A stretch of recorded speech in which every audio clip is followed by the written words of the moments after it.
A gente começa falando hoje, meus lindos e minhas lindas, a gente começa falando sobre Quênia e Somália, ainda seguindo aquela nossa conversa inicial sobre o fato de que nós, seres humanos, criamos muros e barreiras para nos diferenciarmos e segregarmos os diferentes.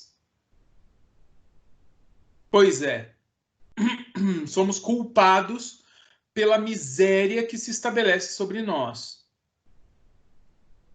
Sejam aqueles muros criados a partir das questões econômicas, seja aquele muro criado a partir das diferenças étnicas, sejam os muros criados numa mesma sociedade, numa mesma etnia, entre indivíduos que simplesmente não conseguem compartilhar da mesma opinião ou visão de mundo. Nós criamos barreiras, nós criamos muros, nós criamos separações, segregações e, com isso, hierarquias. E é exatamente essa segregação e essa hierarquização que condena milhões e milhões de pessoas à miséria, à morte, à violência, às crueldades do mundo. Uma série de reportagens do jornal Folha de São Paulo começou a apresentar para a gente um pouco dessas diferenças há uns 2 anos, 3 anos atrás.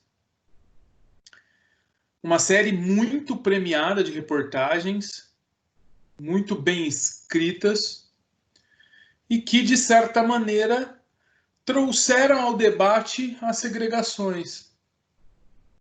E a gente começa a pensar essas segregações mundo afora, sempre envolvendo essas barreiras físicas, ou econômicas, ou políticas, ou étnicas, que dividem os seres humanos.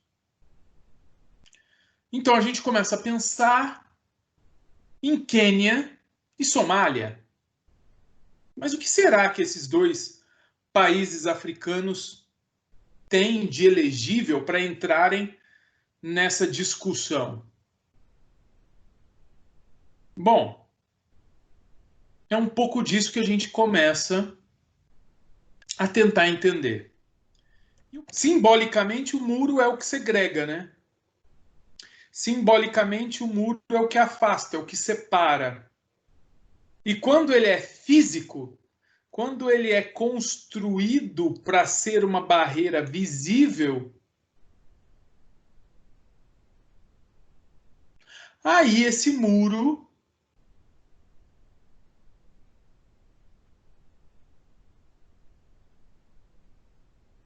necessariamente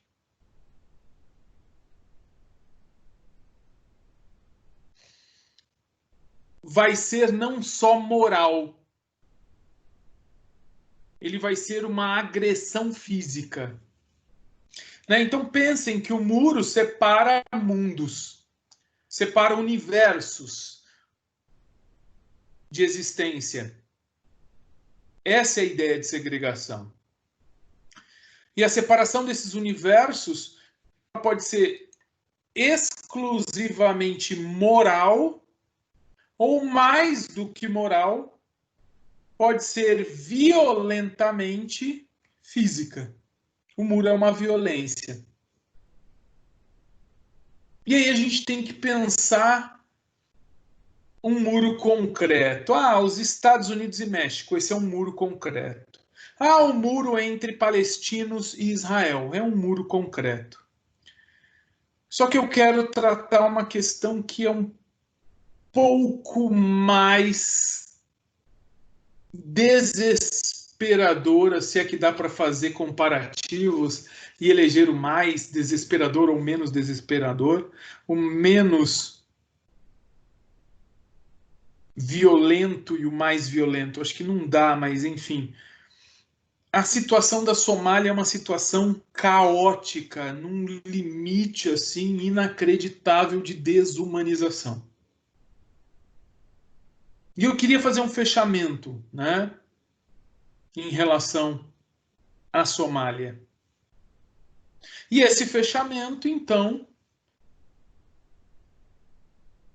parte exatamente da estrutura somali, mas não só, da relação da Somália com os vizinhos Quênia e Etiópia, mas não só, da relação da Somália com a sua própria história, mas não só, da relação da Somália com a religião islâmica, mas não só.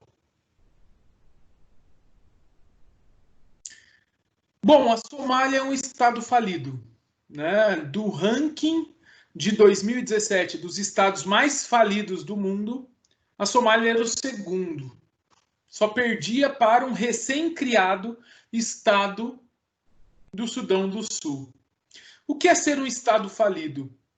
É ter um governo que não governa, é ter um estado que não impõe leis, é ter um estado que ninguém respeita, é ter fronteiras que ninguém respeita, é ter uma guerra civil absoluta, é ter uma desestruturação social, econômica e política aterrorizante, assim. É uma situação de miséria absoluta, de desumanidade absoluta, de guerra civil absoluta, de desrespeito à ordem pública absoluta. A Somália, pós-descolonização, ela se descoloniza já se tornando uma ditadura.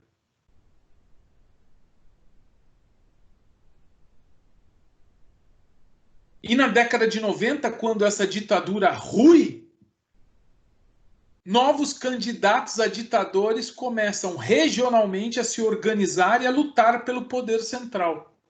Surge assim uma guerra civil generalizada em que cada uma região e seus líderes locais, seus líderes tribais, seus líderes clânicos. Quando eu falo de clã, eu estou falando de uma estrutura familiar, uma estrutura que é tipicamente regionalista, em que cada sociedade fechada em si mesmo coloca seu líder como o líder proposto a todas as demais sociedades.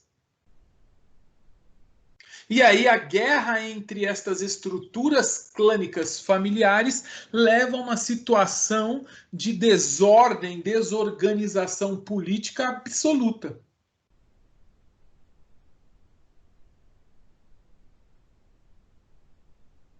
A guerra clânica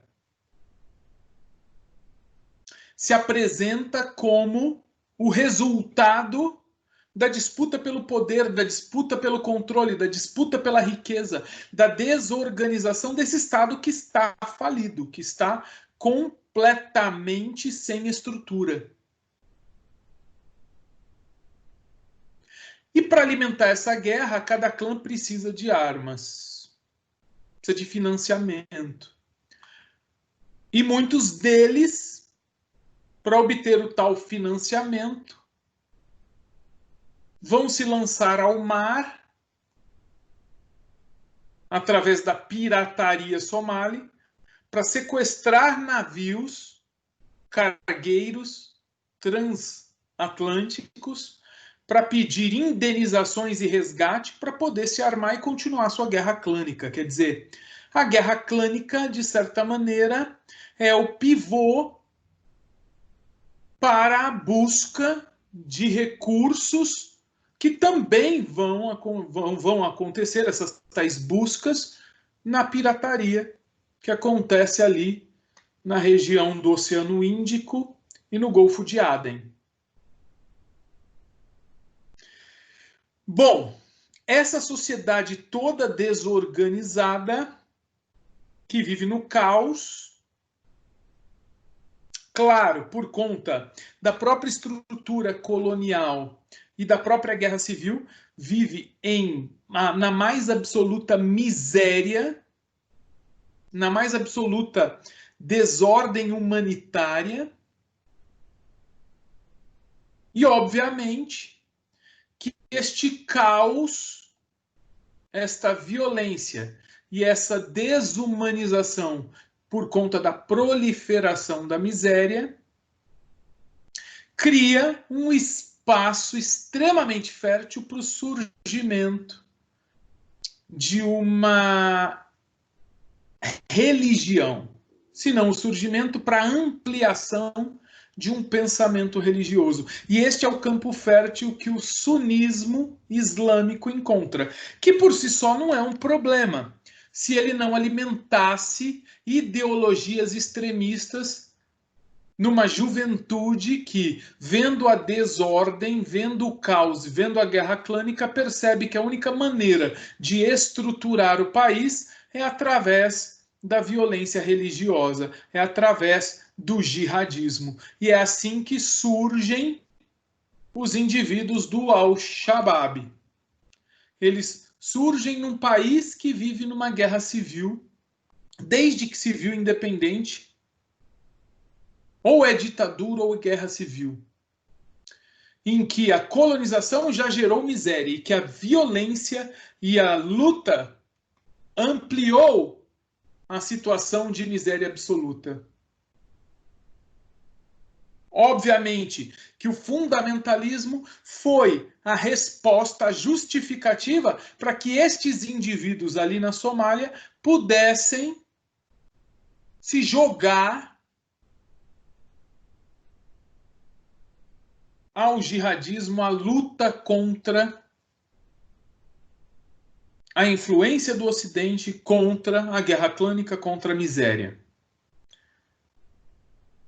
Então, historicamente, o jihadismo nasce da guerra civil, mas também nasce da influência que países como a Etiópia e o Quênia exerceram na história recente da Somália. A gente vê aqui as áreas onde atuam Al-Shabaab, que eu vou comentar em seguida, e aqui nós vemos a Etiópia e nós vemos aqui embaixo o Quênia, como áreas de atuação dessa célula dita terrorista, que a gente chamou de Al-Shabaab. Basicamente, Etiópia e Quênia foram nações que, incentivadas pela OTAN, que incentivadas pela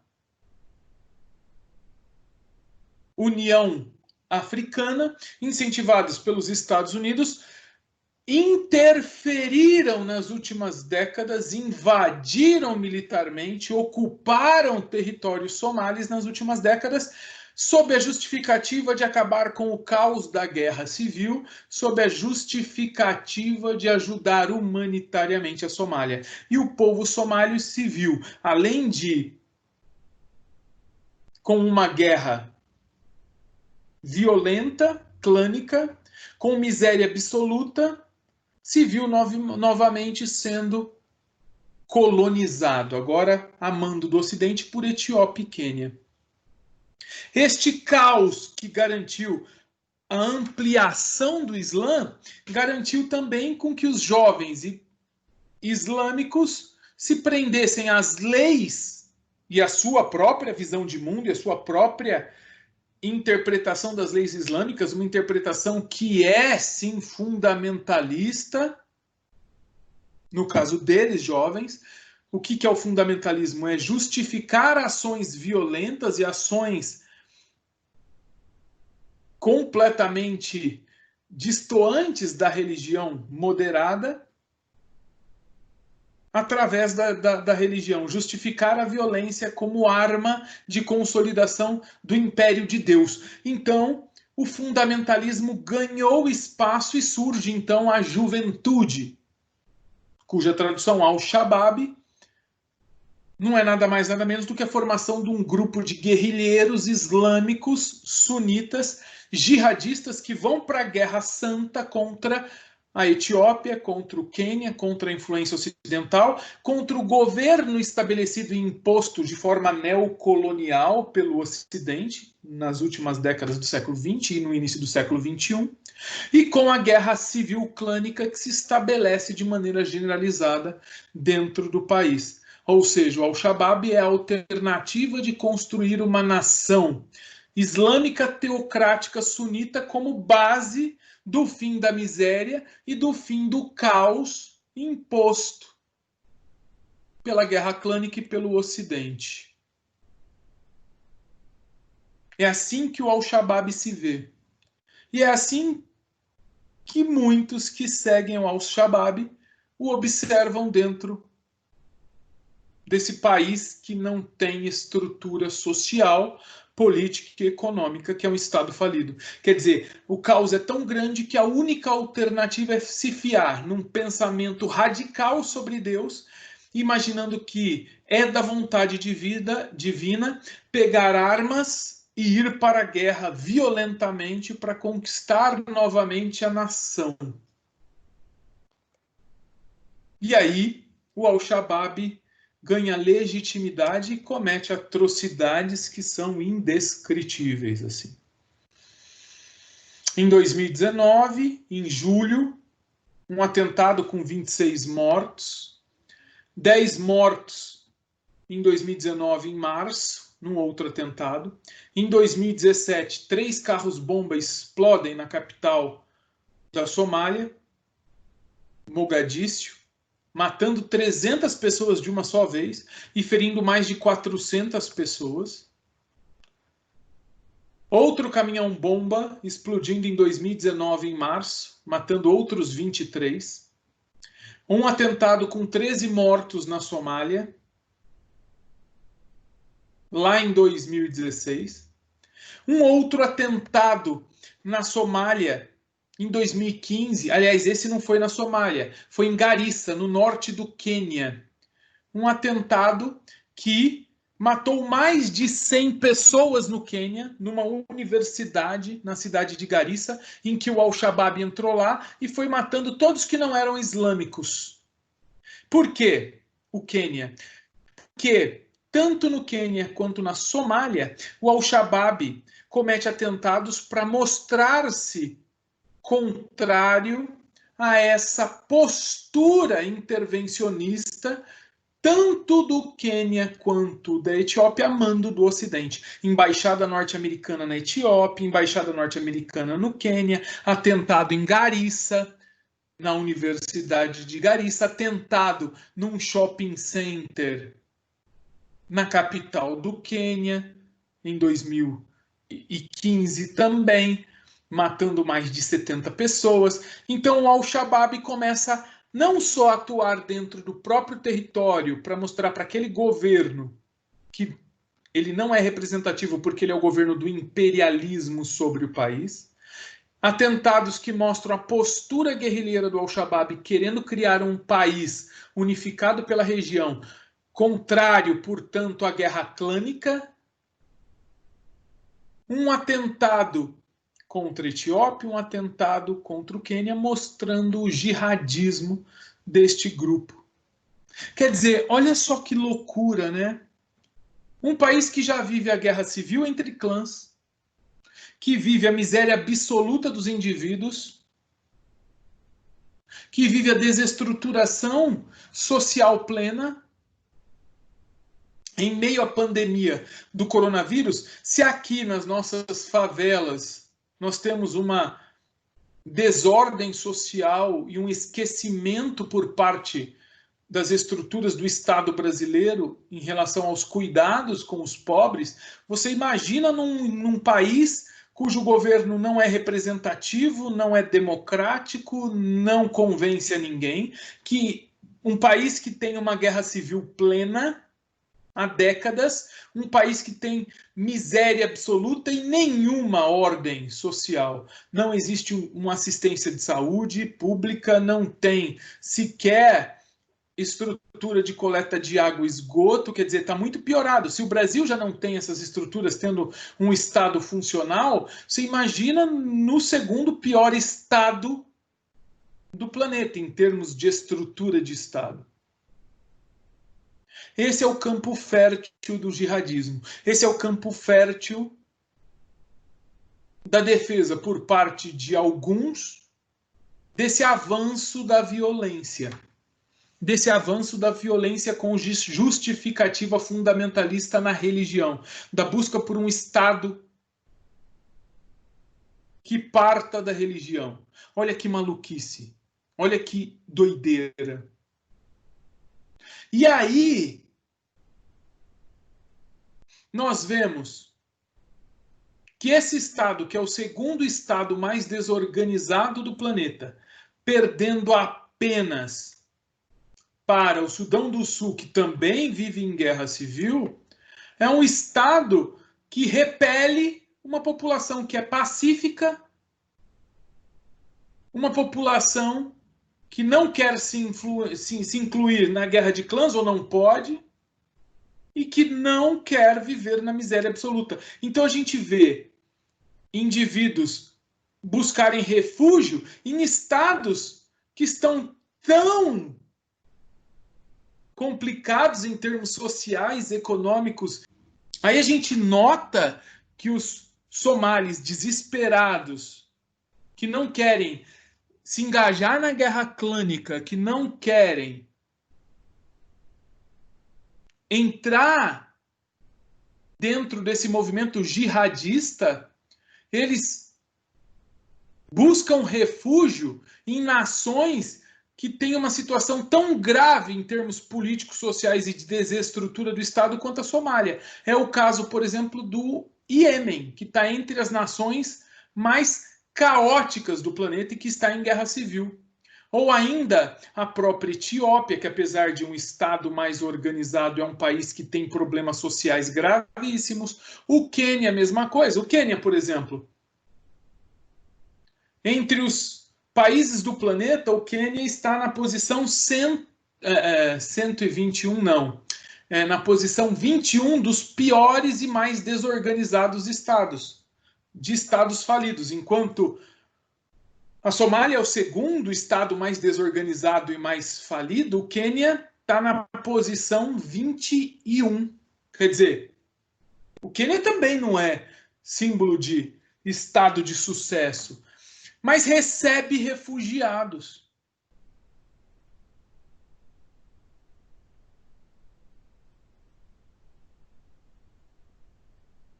Então, basicamente, os somalis fogem do caos,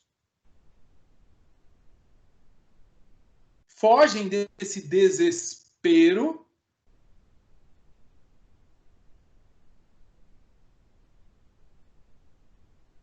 que é a vida dentro da Somália para estados tão falidos quanto. Olha aqui, a estrutura social do Quênia versus Somália. Olha a pirâmide. A pirâmide etária sempre nos mostra algo muito sincero. Base larga, nenhuma estrutura social e econômica. Topo estreito mostra que a sociedade não tem qualidade de vida a ponto de garantir uma vida longeva à sua população. E o que a gente vê na pirâmide da Somália é que a Somália está numa situação pior socialmente do que o Quênia, porque a base da pirâmide é larga e ainda assim menos larga do que a do Quênia, porque a população não... Ela cresce, sim, mas é uma situação de miséria tão absoluta que ela não é uma população imensamente numerosa. Mas o que nos interessa é o quanto é estreito o pico, mostrando que a Somália tem uma expectativa de vida muito baixa, no entorno de 50 anos ou menos. A expectativa de vida do Quênia é um pouco melhor, é um pouco maior, passa dos 50 anos. Mas o que a gente vê é que a base também é larga. Começou a se estreitar agora, o que mostra uma tentativa de recuperação social, mas nada muito surpreendente. O caos econômico do Quênia é menor do que o da Somália, mas não quer dizer que não exista. Ainda assim, desprovidos de qualquer possibilidade de sobrevivência, mais pobres do que os próprios quenianos, assolados pela seca regional, porque é uma região semiárida, é o Sahel, onde avança a desertificação. Os somalis fogem por conta da guerra civil, por conta dessa miséria. Fogem e criam o maior campo de refugiados do mundo no Quênia. São 260 mil somalis hoje, vivendo em Dadaab. Em 2017, 247 mil. Hoje, 260 mil. Numa área de 50 quilômetros quadrados, no norte do Quênia, quase divisa com a Somália. É o maior campo de refugiados do mundo, cercado, vivendo na miséria absoluta numa região semiárida, sem nenhuma condição social, sem nenhuma condição de plantio, porque não tem água, vivendo de doações. Essas tendas foram doadas para eles porque eles estavam ao relento. É maior do que a cidade de Americana, é do tamanho da cidade de Sumaré, de uma cidade média do interior paulista. Cercados, presos por uma cerca.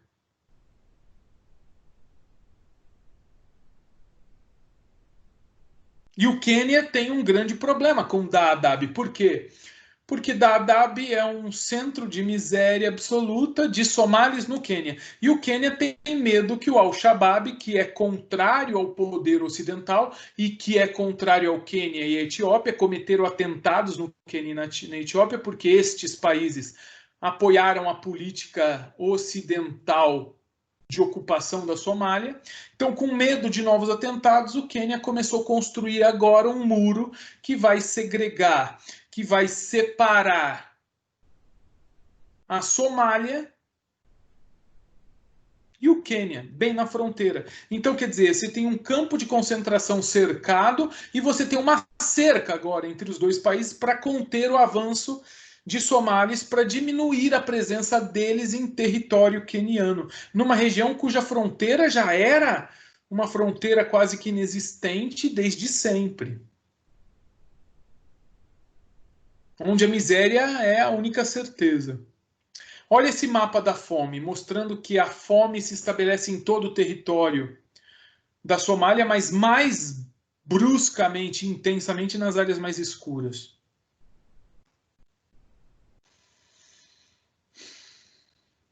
E aqui nós temos a situação caótica da miséria e o estabelecimento de doenças contagiosas, infecto-contagiosas. Imagina coronavírus nisso. Se no Brasil, nas áreas mais pobres, já é um arraso, ali é extermínio.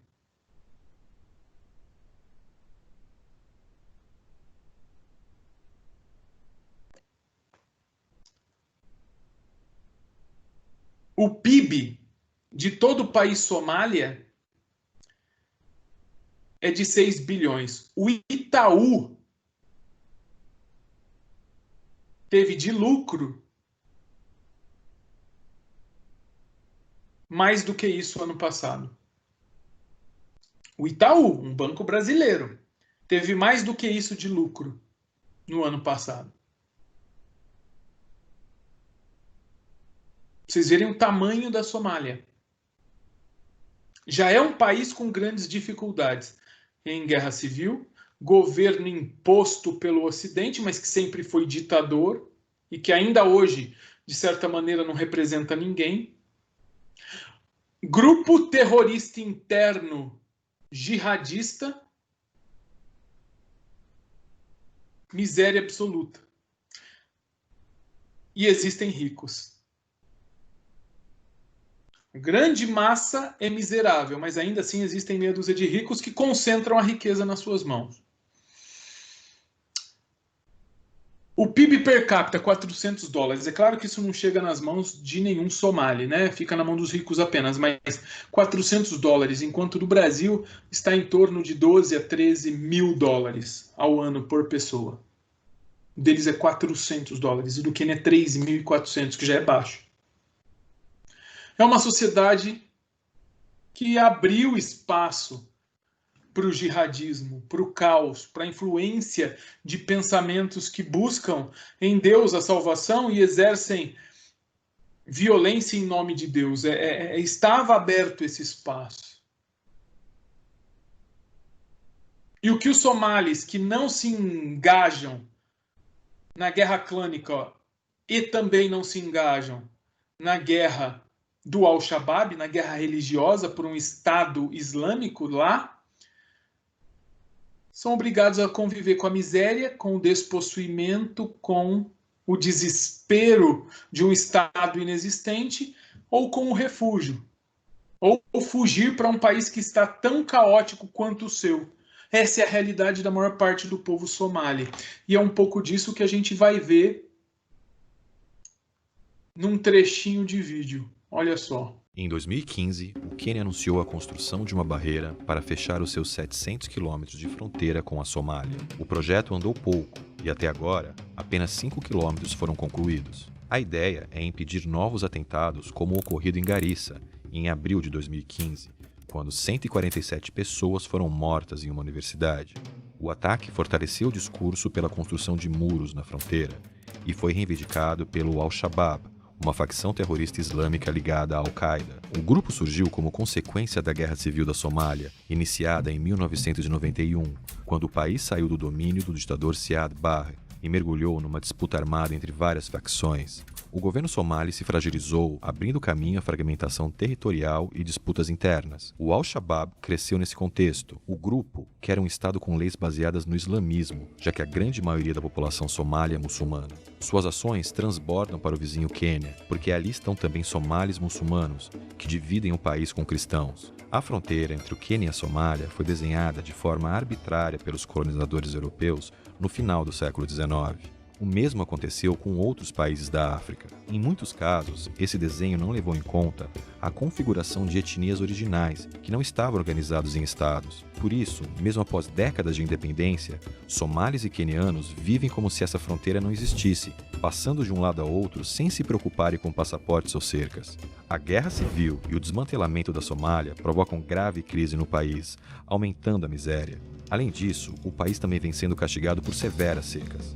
Os alimentos são cada vez mais escassos. Em 2011, 260 mil pessoas morreram de fome.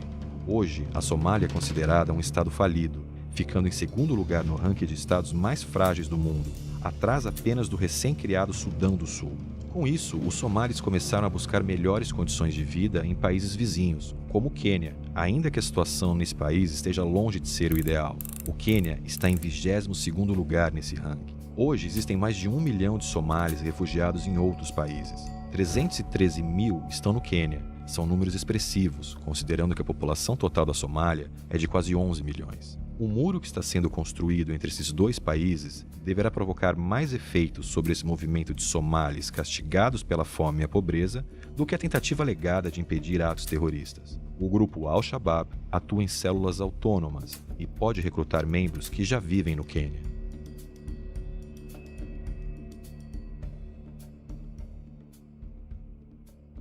Fica meio óbvio, né, de que aquela barreira física só violenta os pobres e miseráveis.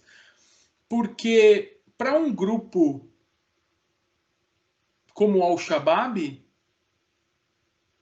não há limites territoriais, não é um muro que o segura. O muro é para segurar o pobre e miserável fora do Quênia. O objetivo do Quênia é acabar com a tentativa dos somalis de ingressarem no próprio Quênia. Não vai segurar o Al-Shabaab. A justificativa é, vamos proteger o Quênia, porque afinal a capital do Quênia foi atacada. Garissa, uma cidade do norte do Quênia, foi atacada. Um shopping na capital explodiu. Embaixada norte-americana. Uma universidade em Garissa. Vamos construir um muro para que o Al-Shabaab não nos ataque mais. O muro não vai servir para isso. 700 quilômetros construídos de muro ali é só para o pobre miserável continuar lá na Somália. E o mais absurdo ainda é que a promessa do Quênia desde 2017 era, em 2020, ter banido todo o assentamento de Dadaab para de volta para a Somália, sendo que eles podem ser perseguidos dentro do próprio país pelos guerrilheiros clânicos e pelo próprio Al-Shabaab, sem falar que eles vão viver na miséria absoluta, num estado ainda mais desorganizado que o Quênia. Então a ideia é devolver os somalis para garantir o território. Tem o mesmo propósito simbólico que o muro entre Estados Unidos e México, ou o muro entre Cisjordânia e Israel, palestinos versus israelenses. Ou seja, está muito mais na esfera simbólica do que na esfera efetiva. E quem se prejudica? Acima de todos, os pobres e miseráveis. E é isso que a gente precisava saber sobre o muro entre Somália e Quênia. E a gente, então, fica por aqui. É isso.